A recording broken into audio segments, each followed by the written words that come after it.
और ऑस्ट्रेलिया के बीच world cup का फाइनल मुकाबला है नरेंद्र मोदी स्टेडियम अहमदाबाद में, जिसका पूरा विश्व बेसब्री से इंतजार कर रहा है। क्या होगा बैटिंग लाइनअप, इसके बारे में हमने चर्चा की कि किस तरह का बैटिंग अटैक है भारत के पास, लेकिन बॉलिंग की चर्चा करनी भी जरूरी है क्योंकि भारतीय बॉलर्स का इस बार प्रदर्शन हमने देखा है। लेकिन यहाँ पर ऑस्ट्रेलिया की बॉलिंग अटैक का बात करना, उनके बारे में जिक्र करना भी जरूरी है क्योंकि एक टफ ओपोनेंट है इंडिया के लिए। क्या कुछ खास है ऑस्ट्रेलिया की तरफ से, या कौन से ऐसे बॉलर्स हैं जो इंडियन बैटर्स को परेशानी में डाल सकते हैं, मुश्किल सवाल पूछ सकते हैं? इस पर चर्चा करने के लिए मेरे साथ मेरे सीनियर जुड़ गए हैं, मनोरंजन भारती। तो शुरू करते हैं सर। जी आप सबसे अटैक की बात कर लेते हैं ऑस्ट्रेलिया की। सबसे पहले ऑस्ट्रेलिया की बॉलिंग अटैक की बात करें तो ऑस्ट्रेलिया के लिए सबसे जो सफल गेंदबाज है वो उनके स्पिनर जो है जेम्पा है। जेम्पा ने अभी तक 22 विकेट ली है। ऑस्ट्रेलिया के साथ दिक्कत जानते हैं सुनीता, ये है कि उनके जो कैप्टन जो है वो फॉर्म में नहीं है, उनके पास विकेट नहीं है। यदि आप देखें तो उसके बजाय जो एक फास्ट बॉलिंग का यूनिट है ऑस्ट्रेलिया का, जिसके लिए वो जाने जाते हैं और पूरी दुनिया को लोहा उन्होंने मनवाया है इस वर्ल्ड कप में। देखिए जम्पा उनके जो है वो सबसे बड़े विकेट टेकर है। और उसके बाद दूसरे नंबर पे हेजलवुड आते हैं। हेजलवुड ने ही भारत को पिछले लीग मैच में काफी परेशान किया था। जो 3 विकेट जो इंडिया के जल्दी गिरे थे उसमें हेजलवुड ही थे। तो सबसे बड़ी ऑस्ट्रेलिया की दिक्कत है कि स्टार का फॉर्म में ना होना। स्टार के पास केवल 3 विकेट है, कमिंस के पास भी केवल 13 विकेट है, कमिंस के पास भी केवल 13 विकेट है। मैक्सवेल ने जरूर स्पिन करके 5 विकेट लिए हैं, लेकिन जम्पा का चलना, केवल जम्पा का ही चलना, और वो भी आप देखिए लीग मैच में उन टीमों के खिलाफ जरूर वो चल गए जहां पर कि जिनको स्पिन खेलने में दिक्कत होती है। लेकिन सब कॉन्टिनेंट की टीम और भारत के में जो वर्ल्ड कप हो रहा है और भारतीय टीम जो कि स्पिन को इतने अच्छे से खेलते हैं, उसके लिए जो है जम्पा जो है एक ऐसे बॉलर होंगे जिसको कि भारतीय बैट्समैन टारगेट करेंगे। तो यदि भारतीय बैट्समैन ने जम्पा को टारगेट किया तो फिर जो है दबाव कमिंग्स और स्टार्क पे आ जाएगा। बिल्कुल। तो स्टार्क का, क्योंकि फॉर्म में आपने बताया कि फॉर्म में ना होना ऑस्ट्रेलिया के लिए आज के मैच के लिए बहुत इंपॉर्टेंट होगा, क्योंकि स्टार्क एक ऐसे बॉलर है जो ऑस्ट्रेलिया को अगर शुरुआती विकेट दिला दें तो फिर दूसरी टीम जो है वो प्रेशर में आ जाएगी। निश्चित रूप से यदि स्टार्क्स और हेजलवुड, मुझे लगता है स्टार्क से ज्यादा खतरनाक जो है भारत के लिए हेजलवुड पिछले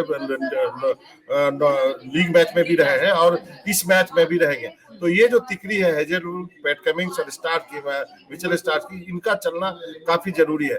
दूसरी तरफ यदि हम भारतीय गेंदबाजी की बात करें तो भारतीय गेंदबाजी में देखिए मोहम्मद शमी जो है वो सबसे ऊपर है, सबसे बहुत आगे है। 6 मैच खेल के 23 विकेट है उनके पास। बुमराह जो है रन नहीं दे रहे हैं, सबसे कम इकोनॉमी रेट है उनका, 18 विकेट ले चुके हैं 10 मैच में। सिराज 13 विकेट ले चुके हैं। लेकिन हमारे 2 स्पिनर, यदि उनके पास जेम्पा है तो हमारे पास 2 स्पिनर है, और रविंद्र जडेजा 16 विकेट ले चुके हैं, कुलदीप यादव 15 विकेट ले चुके हैं। रविंद्र जडेजा ने 111 रन भी बनाए, तो वो बैट से भी कंट्रीब्यूट कर सकते हैं। तो यहाँ पर यही वजह है कि ऑस्ट्रेलिया को जो है ना एक पार्ट टाइम बॉलर के तरफ जाना पड़ रहा है। आपने देखा कि ट्रेविस हेड, उन्होंने जो है साउथ अफ्रीका के खिलाफ अच्छी बॉलिंग की विकेट निकाल के दिए।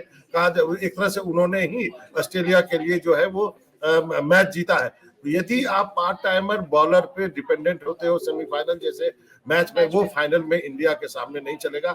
आपको एक डेफिनेट प्लान के साथ आना पड़ेगा। बिल्कुल, क्योंकि आप जानते हैं कि इंडियन बैटर्स जिस तरह से जिस फॉर्म में है, और पूरा इवन बैटिंग लाइनअप अगर हम देखें, शुभमन गिल से लेकर रोहित शर्मा, उसके बाद विराट कोहली, श्रेयस अय्यर, केएल राहुल और सूर्य कुमार यादव को भी इंक्लूड करें। बिल्कुल। अब मैं यदि सबके रन बता दूं, Virat Kohli 711 run, Rohit Sharma 550 run, Shreyas Iyer 526 run, KL Rahul 386 run, Shubman Gill 350 run, और उसके बाद नीचे जडेजा 111 रन। तो जो ऑस्ट्रेलिया के बॉलर्स जिस फॉर्म से अभी लेकर आ रहे हैं इस वर्ल्ड कप में, तो जो भारतीय बैटिंग लाइनअप है उससे निपटना उनके लिए काफी चैलेंजिंग रहेगा। निश्चित रूप से चैलेंजिंग रहेगा। और यदि इंडिया ने टॉस जीत के पहले बल्लेबाजी की, और ये जो सारे जो हम बैट्समैन हमने 5 आपको गिनाए हैं, इनमें से 2-3 भी अच्छे फॉर्म में यदि चल गए, और वैसे 500 चलते हैं तो 500 चलते हैं, तो फिर 300 से ऊपर का आंकड़ा हो गया। तो यहाँ पे अहमदाबाद के इस पिच पे आपको 300 रन चेज करने के लिए मुश्किल का सामना करना पड़ेगा।